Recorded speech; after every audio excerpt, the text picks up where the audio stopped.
Olá pessoal, tudo bem? Walker por aqui. Feliz Dia dos Pais para todo mundo. Falar de política um pouco, né, para variar. Gente, o Lula vai ganhar as eleições. Isso eu não tenho a menor dúvida. Mas me preocupa muito que um candidato igual ao Flávio Bolsonaro tenha, segundo as pesquisas, 30% de votos dos eleitores brasileiros. Olha o que esse cara representa. O que nos leva à conclusão seguinte: os votos não são do Flávio Bolsonaro, são de uma parte dos brasileiros que não se preocupa com o país. Interessa a eles a ser oposição ao Partido dos Trabalhadores, oposição a Lula, não gostar de Lula. Por que eu concluo isso? Porque a direita, os conservadores, tem vários candidatos se apresentando aí. Esses votos poderiam estar distribuídos entre esses outros candidatos conservadores. Mas por que 30% mais ou menos? Estou botando 30%, pode ser mais, pode ser menos, mas eu acredito que seja por aí. 30, 33. Por que eles concentram no principal adversário do Lula, do Partido dos Trabalhadores? É uma tentativa de uma parte desses brasileiros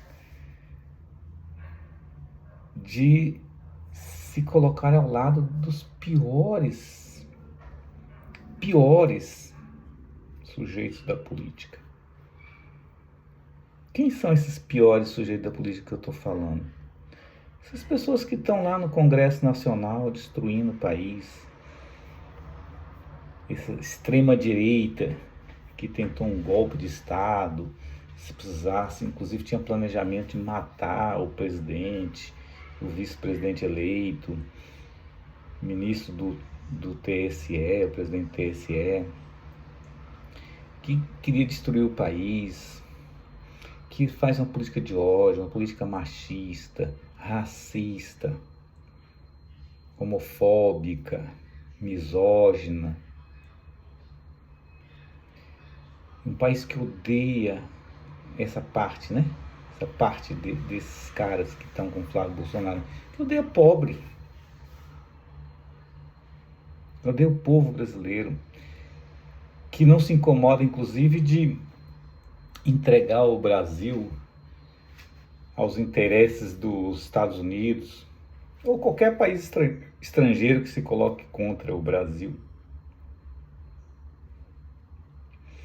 O Brasil é um país extraordinário, de riquezas fantásticas, mas que ainda não conseguiu, apesar dos avanços que teve nos governos Lula, na questão da distribuição de renda, da melhoria da saúde, da educação, da economia, não teve ainda o nível que, não conseguiu ainda chegar no nível que precisa com relação a melhorar a qualidade de vida do povo brasileiro e fazer com que as conquistas econômicas, que a sua riqueza que o Brasil tem seja distribuída de uma forma mais equânime, que a maioria tenha acesso às grandezas que o Brasil tem. E essas grandezas, apesar de muitos que acharem que é produzida por grandes empresários e méritos de alguns, não, isso é produzido por desenvolvimento estatal, Petrobras, Embrapa, tudo isso veio do desenvolvimento estatal, incentivo governamental.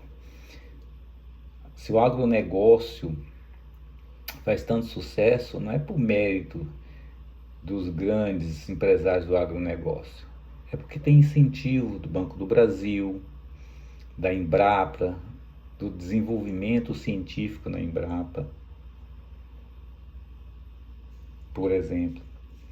Se a Embraer é o que é, porque teve investimento público lá atrás. Depois foi dado no governo Temer, Bolsonaro, não me lembro, de graça aí para setor privado.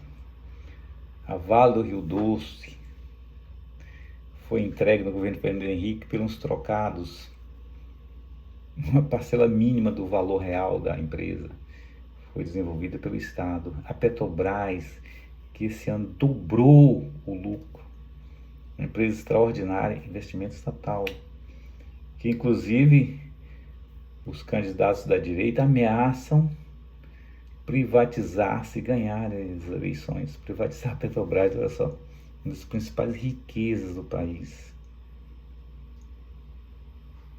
Então, a gente fica assim, não surpreso, mas a gente fica assim, estarrecido em saber que 30% dos eleitores apostam num sujeito como Flávio Bolsonaro. Não estou defendendo aí que vocês votem no candidato que eu voto, não, de jeito nenhum. Eu acho que deveria, mas cada um vota de como quer. Mas precisa ser um candidato com todo esse histórico. E eu não vou desfiar os históricos aqui desse candidato, o histórico desse candidato aqui não, porque todos sabem. Todos sabem. Fazem conscientemente. Quem vai votar no Flávio Bolsonaro tem consciência do que esse cara representa. Principalmente quem é do Rio de Janeiro sabe muito bem quem é esse sujeito. Mas a gente não está melhor nos outros estados também não, tá? Eu estou falando do ponto de vista desse percentual.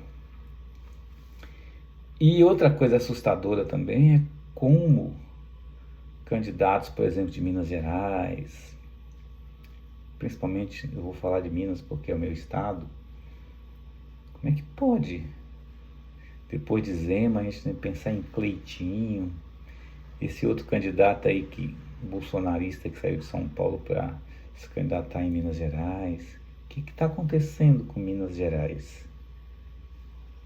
Esse estado da intelectualidade brasileira, da grande política brasileira, Juscelino, Gustavo Capanema, Tancredo Neves. Olha, quando eu falei nenhuma esquerda, nenhum candidato comunista.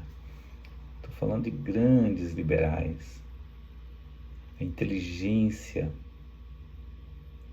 do Brasil. Minas Gerais sempre foi um fomentador da grande política no Brasil, pela qualidade dos seus políticos. O que está acontecendo? Ô Minas Gerais, juízo. Um abraço, gente. Estamos chegando em outubro, já já.